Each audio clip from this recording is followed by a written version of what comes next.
আসসালামু আলাইকুম সুপ্রিয় বন্ধুরা। এটা কিন্তু একটা আলু ক্ষেত। আমি এখন আপনাদেরকে আলু তুলে দেখাবো একটা। দেখেন এইগুলো ছোটবেলায় এই কাজগুলো অনেকেই করছেন হয়তোবা। আমি আলু যদি বড় না হয় তাহলে তুলবো না। এদিকে দেখেন। যাই হোক এই যে একটা গোড়া, এই যে দেখেন এই যে অবস্থা। একটু ক্যামেরার ভিতরে নিয়ে আসো। আরেকটু নিয়ে আসো। আচ্ছা আলু পর্যাপ্ত ফুলে নাই।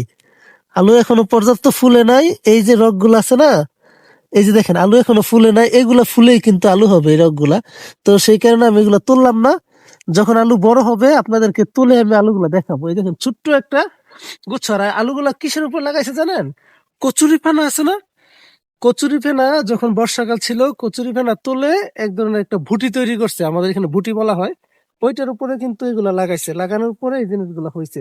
একটা আলু এত বড় বড় হবে, আমি দেখাবো আপনাদেরকে এক দেড় মাস পরে। আল্লাহ যদি আমাকে বাঁচাই রাখে অবশ্যই দেখাবো। আগে আপনাদের এলাকায় এরকম হয়েছে কিনা বা কখনো এগুলো দেখছেন কিনা অবশ্যই আমাকে কমেন্টস করে জানাবেন।